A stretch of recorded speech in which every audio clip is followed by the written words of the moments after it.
Good morning or afternoon, depending on where you are. Thank you for joining today's webinar, Buy versus Build, Why You Need to Consider Both for Your Enterprise BI Strategy. I'm Megan Turco, and I'll be your moderator today.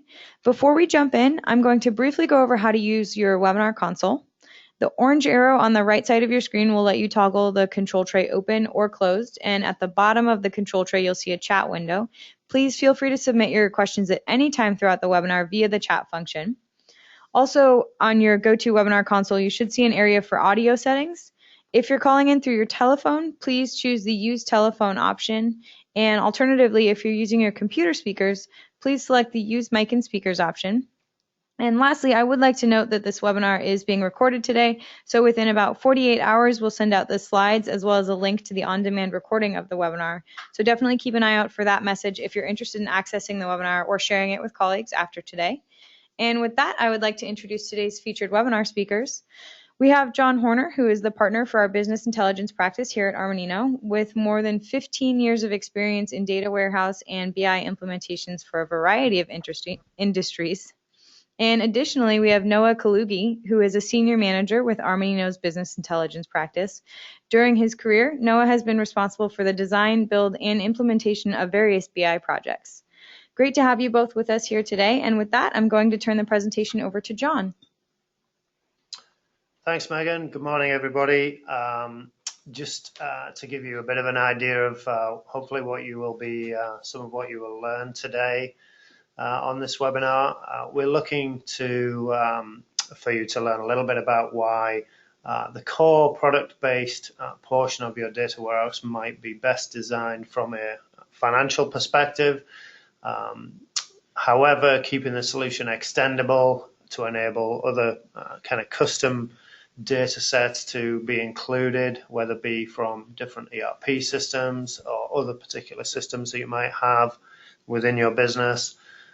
Avoiding that kind of data jail that we hear about, where you can't get access to the great data that's within your ERP systems. Enabling the right solution from a user perspective, so allowing different types of users. Perhaps finance can use an Excel-based solution. Other parts of the organization, perhaps sales, marketing, can use other tools, whether that be web-based analytics or different tools that are out there on the marketplace. And you will hopefully, if time permitting, have a little bit of a chance to ask some questions directly to myself and Noah. Okay, so a little bit of an overview here. There's a lot on this slide. I'm going to kind of skip through it pretty quickly, though. I just want to give a little bit of background as to really why, how we got to this webinar and why we feel that it is an important topic to approach. Noah then will talk a little bit about the core financial model that we feel is sensible to kind of buy and get it up and running quickly and get started with your data warehouse. But then I'll come back to talking around, okay, now you have that core, how do we build around it? Various different reasons for building around it, some of which are shown there. We'll talk to some of those from a slide perspective. And then Noah will walk you through a couple of case studies, which are kind of real life examples of some of our customers who have done exactly this approach. Okay, so how did we get here in terms of this presentation? What's the background? What's the background from your perspective? Why do we think this is important? So first of all, you may or may not have some kind of business intelligence data warehouse vision that looks something similar to the diagram in the bottom right here. This is a fairly traditional data warehouse approach where you've got lots of different data sources. We have to integrate those data together into our data warehouse, and then we build kind of cubes or aggregations on top of that. And then you may have a vision of one or perhaps all of these, if you have a very big vision, from a user perspective of how you're then going to use that data warehouse and the data that's contained within there. So it could be KPI scorecards, could be interactive dashboards, ad hoc search, ad hoc queries, um, reporting, whether that be financial management, operational reports. So there's lots of different aspects to what we consider business intelligence, and the data warehouse approach is one way of kind of getting to some of these application areas that are listed out here. So hopefully some or all of these make sense to you. Might be things that you've considered and would like to do. Perhaps there's more here listed than you need to do. Maybe you have a smaller requirement, but that's okay. It's just really designed to give you an idea of some of the things that you might be looking to do with this. Okay, so if that's your vision, what are some of the reasons why you perhaps aren't fulfilling your vision now, and where have you got to? So some of the things that we hear a little bit from our customers is, and not just within Dynamics space, but also in SAP and Oracle, is there is sometimes a little bit of a misunderstanding, perhaps, that, hey, just putting in my new ERP system is going to give me everything that I need. I'll get all of my data in there, and I'll have all the reporting that I want to do in my organization. So you may have heard something similar, or you may have thought something similar, and be under that impression. We do kind of see that sometimes that it really isn't the right place. The ERP system isn't necessarily always the right place to drive your entire BI strategy, although of course it is an important core piece of data to it. So we'll talk a little bit about that and some of the kind of reasons for that. The cubes within Dynamics will give you all of the KPIs and reports that you need, all from within the role center. So again, we'll kind of cover this topic when we talk about the architecture of what we're looking at, and some of the differences between the ERP solution and your BI strategy or data warehouse strategy. There are some good things that you can get from within Dynamics and from within the role center, but it may not be everything that you want it to be, and it may not satisfy the vision that we showed on the previous slide. It may satisfy some of it, but not all of it. And so to what extent can you perhaps start with what comes out of the box, but then build on top of that as you continue to kind of build towards your vision? And then something that I kind of consider a bit of the Murphy's Law of what we hear from customers when we talk about this is, oftentimes when we're people are thinking about perhaps buying a product, then they might come up with an argument that, well, we're gonna build our own BI solution, we're gonna build our own data warehouse, and everything is going to be from scratch, and we want to have do that internally. So we do hear that occasionally, and again, we'll talk about some of the pros and cons of that. Equally, we can be in a conversation with them where we can help them build their own BI solution, and of course their first response is that, well, isn't there something that's out there that already does this stuff, and do I have to build build this from scratch, or is there a way of getting started? So kind of the Murphy's Law of, no matter what your conversation is, there's always an alternative argument. I think part of the reason for the webinar is that we consider both approaches to be valid. None of them are invalid for sure, but certainly having a kind of buy and a build approach together seems like a sensible approach to us. Okay, so what are some of the reasons why you might need to consider a data warehouse strategy and perhaps get beyond this thought of, well, everything will be available within my ERP solution, I've got all the data in there. So why might we need to consider a slightly different approach? Well, you might need to minimize arguments around data accuracy and integrity, and provide kind of one version of the truth. And some of this stems from some of the other points here. So for instance, you might be implementing Dynamics or have implemented Dynamics but still have some legacy historical transactional data in another ERP system. We come across all the time where people will ask, well, what am I going to do with my historical data? Am I going to bring it into AX, or are we going to keep it somewhere else? And so, of course, some kind of data warehouse strategy, whatever that might be, needs to take into account your historical data, because you might need to run trends across that legacy system, and also merge it with your current or new data from a Dynamics perspective. A lot of companies that we work with might have more than one instance, or different versions even of their ERP system. So lots of global organizations will have an instance of Dynamics for their Americas operations, for their EMEA operations, and for their APAC operations. And so from that perspective, they now have more than one instance and potentially more than one version of Dynamics. And so the idea of reporting directly from Dynamics becomes a little less useful, because now I don't get that consolidated view. I only get one view, the view of that particular instance and the companies and the region that they are associated with. So that might be something that you need to consider. If you are either acquiring or merging in other companies, if that's on the agenda for you as a business, then it's likely that you will at some point merge in other ERP systems that are not Dynamics. That may also be a consideration. It may be that you choose to convert them to Dynamics at some point, but there may be a time period where, again, you need to report or do your analysis across different systems.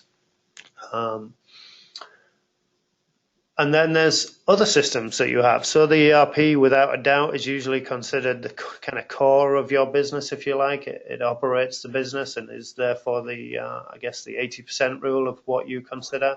But there are other systems out there. So that you could have CRM solutions, supply chain management solutions, POS solutions, a whole host of other data sets that are not necessarily held within your Dynamics ERP solution. And what should you do with those?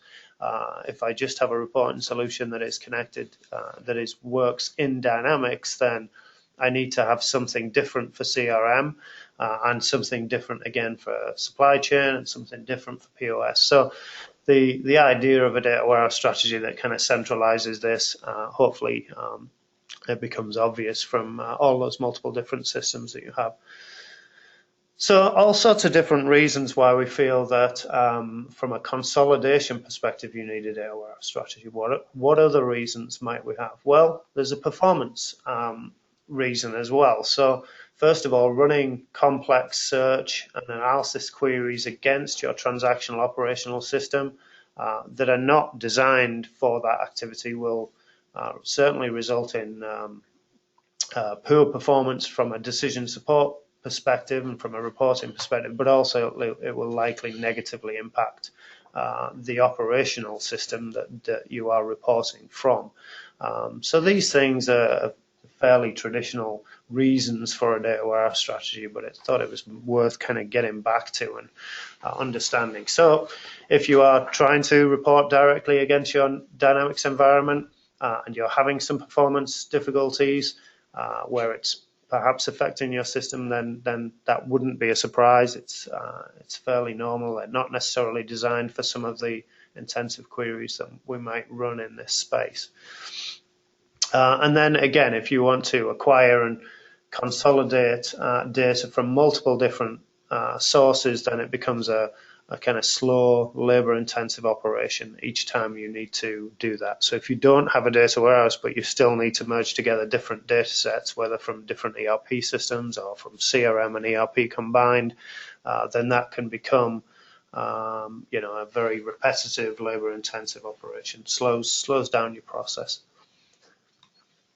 And there are some reasons for kind of simplifying this for your user community as well. Why would you want to have that some of those difficulties there of merging different data sets exposed to the business community?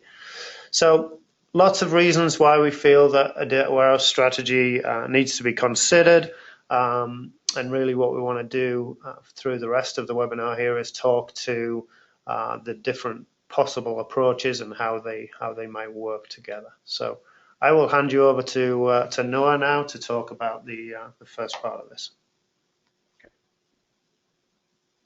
Okay, great. Thank you, John. Okay, Megan, do I have keyboard and mouse control? Yeah, you should be good to go. All right. Okay. Whoops. I was good to go. Okay. Okay, great. So again, thanks, John. What you see here on the slide is just a high-level architecture. I'll just spend a minute to really kind of talk about the buy portion of what we're talking about here today. So first is you have your underlying ERP system, and what we have available is a data warehouse solution that's built specifically for AX, NAV, and GP. And so the data warehouse will pull the data out of those systems, bring it into a separate SQL Server data environment, and then that's where the integration that I'll talk about in just a few minutes, where that's happening, and that's core to the buy, really to the buy argument, if you will, with this. And so from that data warehouse, you can get the information out to people in various manners, whether it's through dashboards or through an Excel add-in, and I'll let John talk about that in just a moment.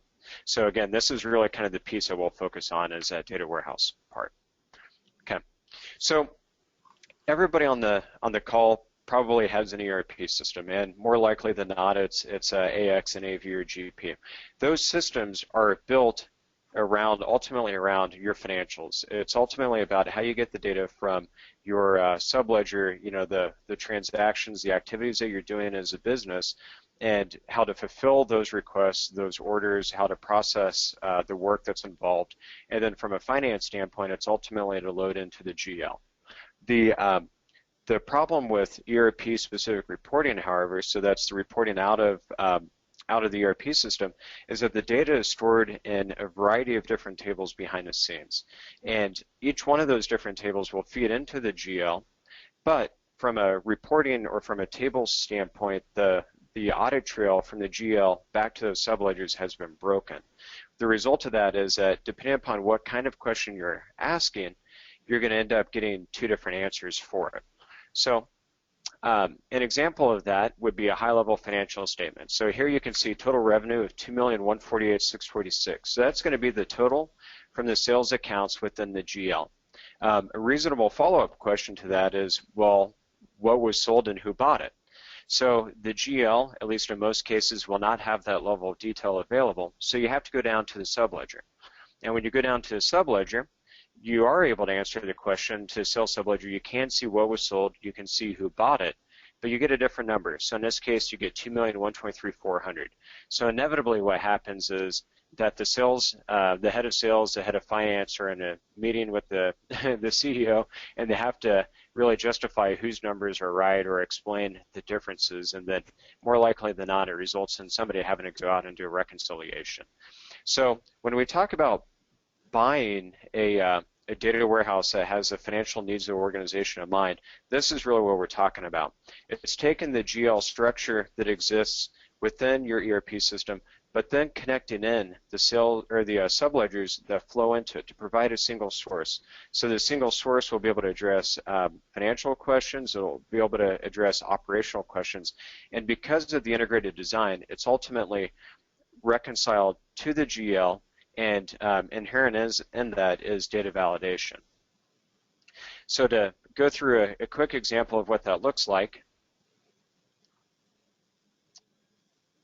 maybe.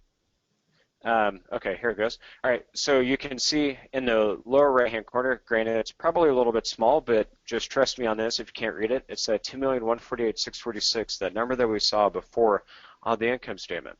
But what's happening within this view is that because of the integration behind the scenes within that data warehouse, so that pre-built data warehouse, you can now see that same figure broken down by customer, by GL journal, and by vendor transactions, as well as by item and non-product related sales. So within this one single source, you still tie out to the GL in total, but you can analyze based on the subledger information that exists within your ERP system. Okay, and so within that table behind the scenes, just to illustrate that a little bit, you can see the 241,950 in both spots. This is going to be from the GL, whoops, from the GL over in this section here, and then you'll see this one single row, and then over here you can see that one single row now broken down into its piece parts. So you can see the different items that were on that sales invoice, as well as who bought it and who the salesperson was. So you can see the integration at the lowest level within within a data warehouse, and that's again, that's part of the product that's available as part of this buy proposition. Okay, and so within this environment, I'll kind of scroll through this fairly quickly for the sake of time here, but you do see customer transactions, vendor, project details, the various other areas that are needed to get to a total. You can see sales orders and purchase order information, budget and forecast details, common currency analysis across the various ledgers that you may have within the company. And then you can see also that this whole idea of integration occurs across the board. So it's not only just a sales type of concept, it applies also to operating expenses and fixed assets and everything else. So what we would propose to you then is that for you to consider buying a solution such as this that's pre-made, one, because it's going to take a lot of time to do it, and you can take your scarce resources and apply them to being able to build out the areas of the model where this financial-oriented solution will not help you, and so you can focus on that to address those areas, but then also let you have a quick win, which will allow for you to have greater maybe internal credibility for the project that you have underway to help you with that implementation. And so John will talk a little bit more about the build aspect of it. Okay, great. Thanks, Noah. I know we're kind of rushing through this in 30 minutes, guys. So, and I probably didn't help at the start by taking more time than I should have. But let's get back on track if we can. So Noah's presented some of the reasons why we think we can get a quick start in this kind of top left corner of what we have here. Just to talk to the rest of this architecture, the idea is that we kind of take that financial core of your dynamic system. We have a pre-built data warehouse for that, so it delivers all of the tables, all of the ETL that's required, provides you with a data model, dimensional data model within the SQL Server environment, so still within your kind of Microsoft Dynamics frame. And then on the right-hand side here, we're just extending that to some of the BI applications that we kind of listed at the beginning. Whatever it is that you might need to do, you might not need to do all of these things, but these are some of the typical examples of how people use it, how people consume it from a user perspective, different departments, different parts of the organization. Is it through your web browser? Is it in Excel? Do I get things pushed into my Outlook? Am I building things on Power BI or other BI platforms, whether that be Click and lots of others out there on the marketplace? What I'm looking at here, though, is, okay, well, that seems like a sensible way to start, is to get a quick win with the core financial data set, which typically finance is kind of leading the way in terms of providing that data for the rest of the organization. They seem to govern the data as such and have their hands on it, have availability, and they're often the ones that are requested for information. Hey, can you get me sales for this quarter? Can you get me by region, by product, by customer? So it seems to make sense that that is the starting point for this.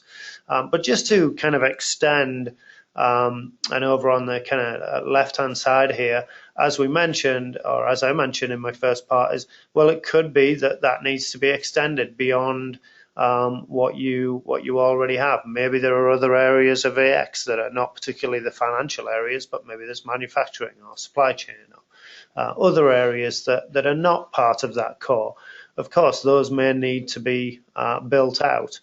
Perhaps you have Dynamics CRM or from Salesforce, or perhaps you have a marketing automation solution like Marketo or Eloqua. Maybe you have all of your expense details within Concur. I'm sure some of you must have some Excel spreadsheets around your business that have lots of corporate data in them that could be integrated into that core system.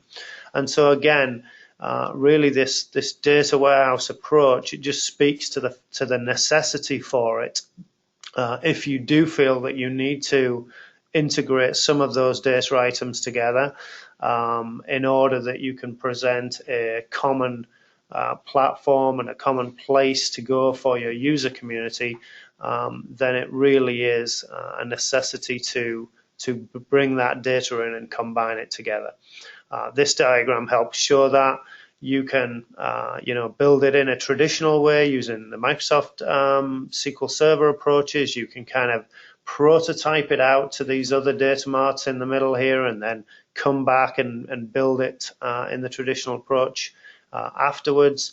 Either way, whichever way you choose, whether you're prototyping or building it on more of a kind of traditional approach, it really doesn't matter. Our solution, if you like, our approach allows for many different ways of getting to the same end result. And really, again, it depends a little bit on what your vision is, how simple is your ERP and other operational systems, and what are you wanting to do with it. So hopefully this gives you a little bit of an idea of how you can kind of buy and get up and running with a core financial system, and then be able to build this out using the same technologies, and still present the kind of BI applications that you want to your user community. So just to kind of finish off here quickly, we've got a couple of case studies. I'll hand back to Noah and let him walk through those. Okay, great, thanks, John. So the first case study here is Intimatics, and they're a high-tech manufacturer based in the Bay Area. They have the data warehouse, which is a precision point solution, as well as the data visualization and BI solution called ClickView that John had mentioned. So their issues before working with our team was they had no ability to do common currency analysis at the customer and the item level. So they have multiple companies in AX, but they didn't have an ability to analyze those across the board in a single common currency. For them, billings, bookings, backlog is absolutely critical, and they had no solution for that as well. And they had real challenges around profitability at an item level because of how intercompany transactions worked. So what they did was that they implemented the precision point solution with an Excel add-in that we have. This was used by the finance folks during their external audit processes, so they could give the information that their auditors needed in a quick fashion, and that was through that integrated design that I talked about, and then also ClickView was deployed to be able to provide the executive level dashboards that their users needed. The other thing that to kind of talk about the build aspect of this, they also had data in an external cloud hosted CRM system that was integrated into this, and then they also had data in a budgeting product that was also an external cloud solution. The data from those two systems were integrated into this environment. So they went with both the buy and the build. So they started with this integrated model, and then they built to their specific needs. And so I already talked about that. Oh, okay. So the result was that they're able to see, things such as AR aging across companies in a common currency. They could see also billings and bookings and backlogs, as I mentioned, for the executives within the dashboards. So those were kind of the high-level benefits that they got. The second one to talk about is a company called Kim Blanchard. They recognized that the Microsoft Dynamics has really complicated table structures, and they're really struggling with getting data out. And so they wanted to use a data warehouse type of environment that made the data easier to use. And so that's really how we help them. And this was to consolidate across multiple companies into a common currency. And in their case, they primarily use the Excel add-in, the Excel publisher tool with the precision point data model. This has allowed for them to have common currency analysis and things of that nature. They also have worked on a few Power Pivot, which is kind of within the Power BI suite, a few different reports in that capacity. But this system has been modified as well to include custom modules that they had built within their dynamic system around royalty. So all those different capabilities were brought into this one single system using that Excel add-in, and it's allowed for them to eliminate a lot of work that happened before. So they had some margin analysis reports that would take 40 hours to put together before, and they only did these reports quarterly because of the amount of time involved. Now they have the reports available daily, so they can look at it however often they choose to. They now have accounts payable information, or accounts receivable rather, in a common currency across the board. And they've been able to use this integrated design where the operating expenses and the GL are brought together to be able to identify expenses that they could do without. So that was the $65,000 item that you see there. So that's a quick run through of the case studies here, and almost on time. So Megan, over to you. Thanks, Noah. Very close to on time. So that actually does wrap up today's webinar. And thank you for the comments that came in. If anyone does have any additional questions, definitely feel free to reach out to Noah and John afterwards. We will get their contact information up. Actually, we did get one last question, so I will go ahead and ask that just for the next couple minutes here.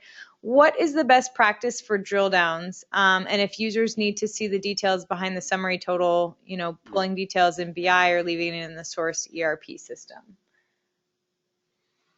Yeah, so I can, I'll jump on that. I mean, there's lots of different ways of dealing with this, but again, I think in terms of leaving this in the source system, you may end up with some performance difficulties. Our approach here that we've kind of walked through is really to extract those details. So the solution that we have from a buy perspective is a solution that includes the transaction level details within our data warehouse. And certainly when we look to extend that data warehouse out into other ERP solutions or other CRM, marketing automation, whatever it might be, typically we are extracting that data from those systems and having the details at the lowest level of granularity within your data warehouse. So that's our approach. Not sure about best practice as such. I think it's there's lots of different approaches out there. I'd be more than happy to kind of talk about that one if people want to reach out to us and contact us and walk through that. Great, thanks, John. So like I mentioned before, definitely if you do have additional questions, feel free to reach out to John or Noah. Both of their contact information is up on the screen here. And of course, we will be sending out the slides, so don't worry about copying it down right now. Thank you for everyone who joined today's webinar. Sorry we went a few minutes over. Hopefully that was some great content for you.